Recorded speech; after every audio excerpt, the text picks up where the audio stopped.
Oh man, you hate that that was prophetic from Will Levis. Tashan Reed from The Athletic covers the Raiders and the NFL. Let's start with the number 7 pick. A lot of people have mocked Will Levis to the Raiders, Tashan. So I'll ask it this way: what did they ended up with? Now they ended up with Tyree Wilson from Texas Tech, who was the best dressed, gave the best commissioner hug maybe of all time, and is arguably the best edge rusher. A lot of people had him going number 2 to Houston and some mocks going into last night. What did the Raiders think about Will Levis? Hell, what do they think about Will Levis? Because there's reports that they were among the teams trying to get back into the first round toward the end of the night. And from what you know covering the league, what does the league think about Will Levis? Is it the toe? Is it something else? What do you know about Levis in particular? Well, I'll start with the Raiders. While they did their due diligence on all the quarterbacks in this class for the most part, even though they signed Jimmy Garoppolo, they were still exploring adding at the position, even in the first round. From what I gathered, going into the draft, they didn't believe that there were 4 first-round caliber quarterbacks. They really only thought there were 2, and the 2 that stood out were Bryce Young and C.J. Stroud. And so even if Anthony Richardson was there at 7, I don't think the Raiders would have ultimately taken him. And Will Levis was never really in the picture for me at 7. We've done tons of mock drafts at The Athletic. I never made the pick taking him there for that reason. I just didn't believe that they were that high on him. Now, does that mean they wouldn't draft him overall? No. They are picking at 38th overall in the second round. I mean, at this point, there's a decent chance he could fall to 38. I mean, there aren't a ton of teams early in the second round that need a quarterback. Even Hendon Hooker could be an option there at 38. And so I wouldn't completely rule him out, but it was never really a thing in the first round. And it kind of makes sense with the overall league view of him. I mean, obviously, he's still here for a reason.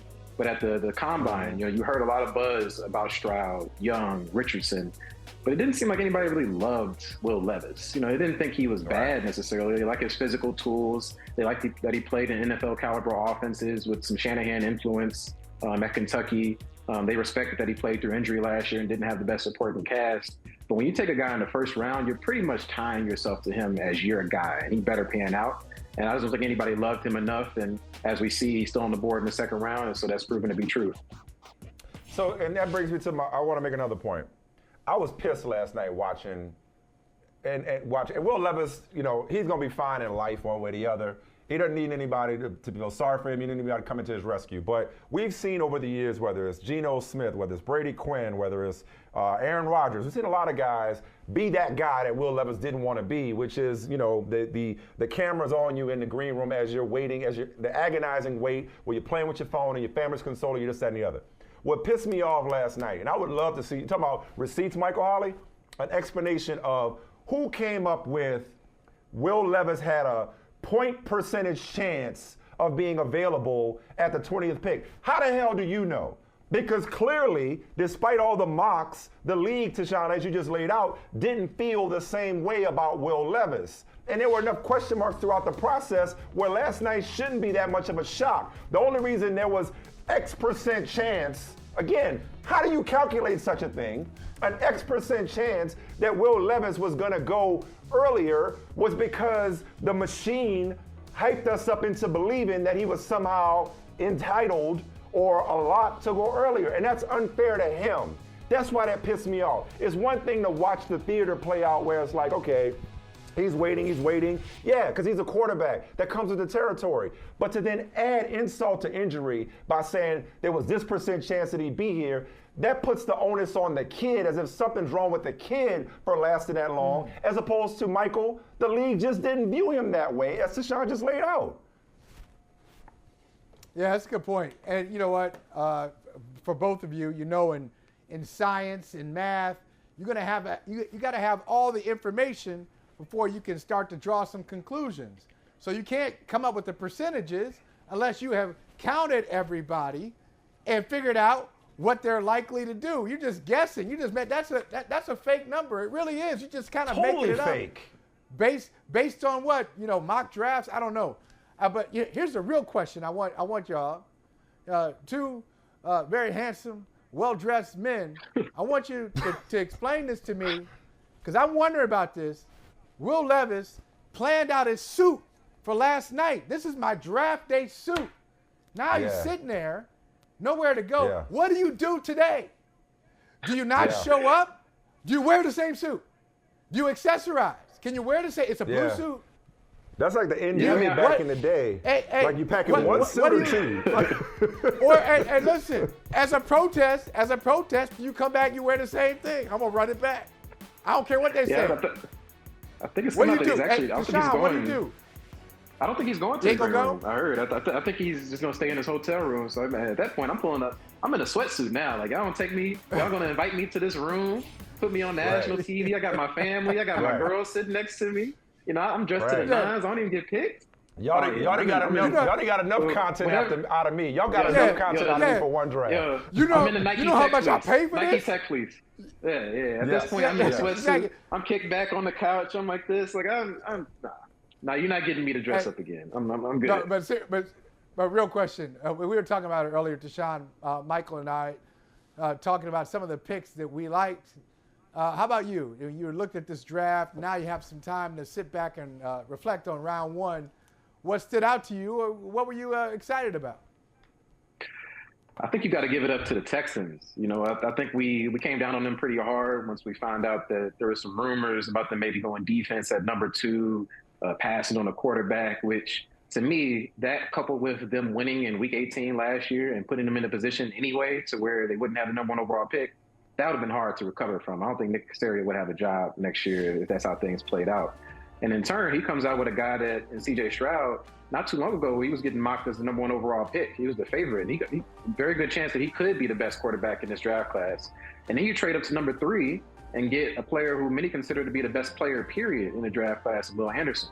And so you get a potential franchise player on defense and offense. And while they had to give up a lot, you know, in terms of draft capital, they give up a first-round pick next year and addition to some picks this year, they have a ton of draft capital because they traded away Deshaun Watson. And so now you potentially find your replacement to Watson and Stroud. You find a foundational defensive player in Will Anderson. And while the Texans still probably aren't going to be that good next season, you have something that you can build on moving forward with a new, you know, first-year head coach in DeMeco Ryans, who he hasn't been a head coach before, but you know he gets praise from across the league. Everybody thinks he can do this job. So I think they've set themselves up in terms of having a long-term view to be a pretty exciting team one day. So the Raiders, though, again, there was a lot of buzz, going back to that number 2 spot, a lot of buzz about Tyree Wilson maybe being the Texans' pick and not a quarterback at the number 2 spot. He was one of those, like, and this is always, you know, talk about fake, the idea of somebody rising. It's like, no, like we're just getting hip to who people like. But Tyree Wilson wasn't able to participate in the entirety of the draft process, but a freak.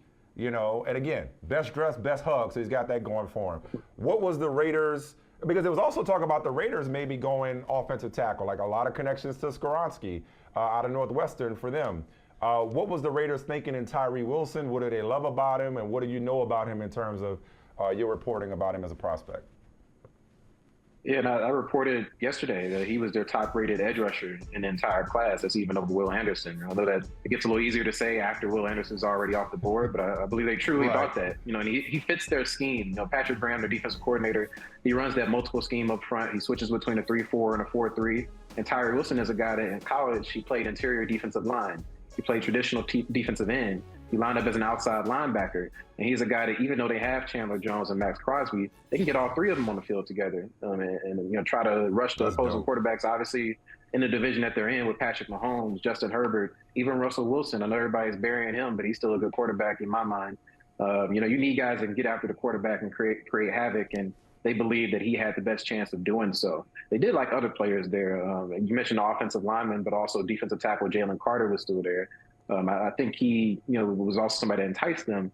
But for them, you know, given what happened in 2021 with Henry Ruggs driving under the influence and causing an accident causing a crash, I should say, that killed Tina Tintor, and then Jalen Carter, the nature of his off-the-field issues with speeding being involved and people losing their life. Too soon. I think ultimately that was just something that organizationally wasn't going to get the green light. And so even if they had Jalen Carter above Tyree Wilson, which I think they probably did in terms of as an individual player, Tyree Wilson has a clean bill of health in terms of his off-the-field track record. He's a hard worker. He did have a foot injury last year that prematurely ended his season, but obviously for them to take him at number 7, they feel pretty good about his ability to bounce back. And he said yesterday he'd be ready to go by training camp. And so even if he isn't a starter this year, which he probably won't be behind Jones and Crosby, this is more about the future. You know, by 2024, I would expect for him to be a starter. And it's indicative of their overall plan to build for the future, take their time, and they're realistic about where they're at. Like last year, they went for it. They were trying to compete. This year, they know, all right, like our roster isn't that good. This is going to be a slow build, and Tyree Wilson is a pick that reflects that. That sounds like a perfect spot for a quarterback to sit behind Jimmy G, right? Like it feels like they got. Yeah, but they, it has to be the right guy, though. You know, you can't just take a quarterback just because one's there. And I just didn't like Will Levis enough to take him at 7. Him and Hooker, the same thing. They did, you know, reportedly call about trying to trade back into the end of the first round. And so we'll see here, as I said, you know, there's a good chance that Levis and Hooker are still there on the board at 38 when they come up in the second round. And so just because they didn't take a guy in the first round doesn't mean they wouldn't take one in the second round. I mean, the guy that was just the Raiders quarterback for a decade was a second round pick in Derek Carr, and he worked out. I know usually second round quarterbacks don't work out, but hey, Jalen Hurts was just in the Super Bowl last year. What was he? A second round pick. And so you don't have to take a guy in the first round to develop him behind Jimmy G. There you go. I mean, and so he took a winding road to get to this point, you know, but he still was a second round pick. You know, he came in the door as a second rounder. Right. So it doesn't mean that these guys are off the draft board. He still might take one. We see Connor Rogers as best players available. That's from Connor's perspective. I'm just wondering about you, Tashan. If you look at these guys, beginning of second round tonight, who's out there that you like the most? Just the player, like, wow, I can't believe this guy's still there. I really like him. Who's that guy? Yeah, I think you got to throw Levis and Hooker in there, but I think the individual player that stands out the most to me is cornerback Joey Porter, coming out of Penn State. You know, he's a guy I thought would have gone in the first round. I like his size, his length, his physicality. He doesn't necessarily have high-end speed or athleticism, but I think he's a day one starter as an outside cornerback who could lock down that position for years to come. And for the Raiders, I don't know if you looked at their depth chart lately, they ain't got no cornerbacks. And so if he's there at 38, I think even if a Levis or Hooker or both are there, I would probably consider taking Porter over both of them. You know, the defense is really in rough shape. And I really don't think they need to force it at the quarterback position. Obviously, they gave Jimmy Garoppolo, I mean, you're paying him $25 million a year. You're essentially locked into him for 2 seasons. Why not beef up the defense, let Jimmy G roll out there and maybe try to target the quarterback position later in the draft or put it off for an entire year? T. Reed, thank you, bro. We appreciate it, man. Keep up the great work. Enjoy the rest of the draft, and we will talk to you soon. Appreciate y'all having me. All right, bro. Anytime. Thank you. Hey, thank you for watching Brother from Another. If you haven't hit that subscribe button, go ahead and do that now. Don't forget you can catch us 3 to 4 weekdays on PeacockTV.com and on Sirius XM Channel 85.